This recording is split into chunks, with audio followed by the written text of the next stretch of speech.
VK news, राष्ट्र के नाम।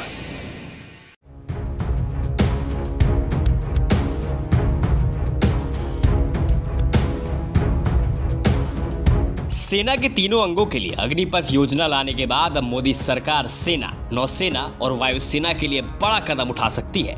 इस बारे में मोदी सरकार के सामने 2020 से प्रस्ताव है। इस योजना को अगर लागू किया जाता है तो सेना में आमूल बदलाव दिखा जा सकता है। तो चलिए आपको बताते हैं कि मोदी सरकार के सामने सेना को लेकर कौन सा बड़ा प्रस्ताव आया है। ये प्रस्ताव अफसरों की रिटायरमेंट की उम्र को लेकर है। प्रस्ताव अफसरों की रिटायरमेंट की उम्र बढ़ाने का है। प्रस्ताव को मोदी सरकार की हरी झंडी मिलने के बाद कर्नल और इसके समक्ष रैंक के अफसर 57 साल में रिटायर होंगे।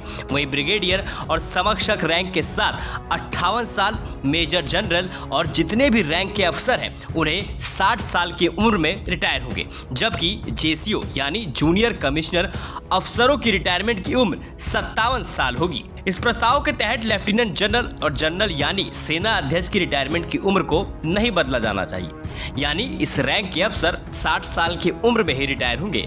इसके अलावा प्रस्ताव के तहत अफसर और जवानों की पेंशन भी नए सिरे से तय की जानी है। 20 से 25 साल की सेवा के बाद रिटायर होने वाले अफसर और जवानों को 50% पेंशन दी जाएगी। वहीं 26 से 30 साल की सेवा वालों को 60%, 31 से 35 साल सेवा पर 75% और 35 साल की सेवा से ज्यादा करने वालों को पूरी पेंशन दी जाएगी।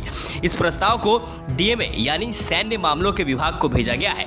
माना जा रहा है कि जल्दी इन प्रस्तावों पर भी मोदी सरकार जल्द ही मुहर लगा सकती है। ये प्रस्ताव सीडीएस रहे जनरल बिपिन रावत को ने दिया था। जनरल रावत की एक हेलीकॉप्टर हादसे में मौत हो गई थी। फिलहाल सरकार का फोकस सेना में अग्निवीरों को लेने, उन्हें रिटायर होने पर दोबारा नौकरी देने के रास्ते बनाने पर है। इसलिए सरकार ने कई तरीके की छूट देने और अग्निवीरों को आगे पढ़ाई का मौका दिलाने का भी ऐलान कर दिया है।